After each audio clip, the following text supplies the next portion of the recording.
Teka. Nagutom ako bigla. Ang sarap kasi nitong pata, no? Lalo na kapag sobrang lambot na kagaya niyan. At yung sauce, nako. Ang sarap isabaw niyan sa mainit na kanin.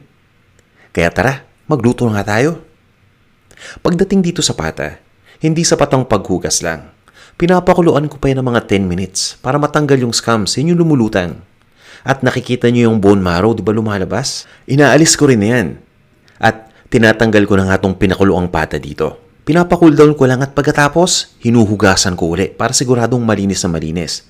Tinatapon ko na yung tubig. Eto, malinis na tubig na to. At ilalagay ko na yung nahugasan kong pata.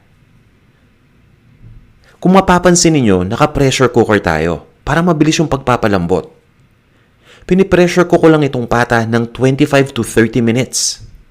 Sakto lang yung time na yan para lumambot yung pata.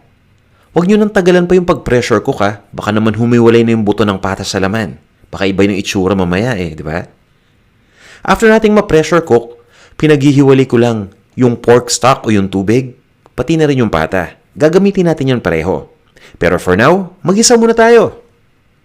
Eto na, nagpainit lang ako ng mantika at ginigisa ko muna yung sibuyas. Sabay lagay kagad ng bawang.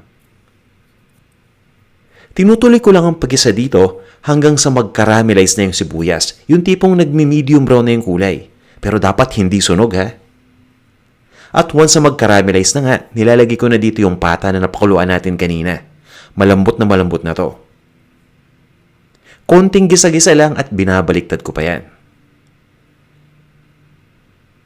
Pagdating naman sa seasoning, ang ginagamit ko dito ay toyo. Pagkalagay ng toyo, ilagay na rin natin yung pork stock. Ito yung tubig kanina na pinagpakuluan natin sa pata. Malasang-malasa na yan. Pabayaan lang natin kumulo yung mixture. At maglalagay tayo ng buong paminta, pati na rin ang pinatuyong dahon ng laurel. At ituloy lang natin ang pagpapakulo hanggang sa mag-reduce ng kalahati yung sauce. At yan, okay na to. Maglalagay na tayo dito ng white vinegar. Pati na rin ng spaghetti. Ay, hindi pala. Biro lang guys ha. Ito yung tinatawag na bulaklak ng saging. Dehydrated yan yung naka-plastic. Binabad ko lang yan sa tubig para lumambot. And at the same time, may mga preservatives yan Hinugasan ko lang mabuti. Pansinin niyo, di ba? Medyo maputi siya kumpara dun sa sariwa. Kaya siguraduhin niyo kapag bibili kayo ng puso ng saging na dehydrated, ibabad nyo muna ng matagal sa tubig at hugasan nyo mabuti. Naglalagay din ako dito ng brown sugar.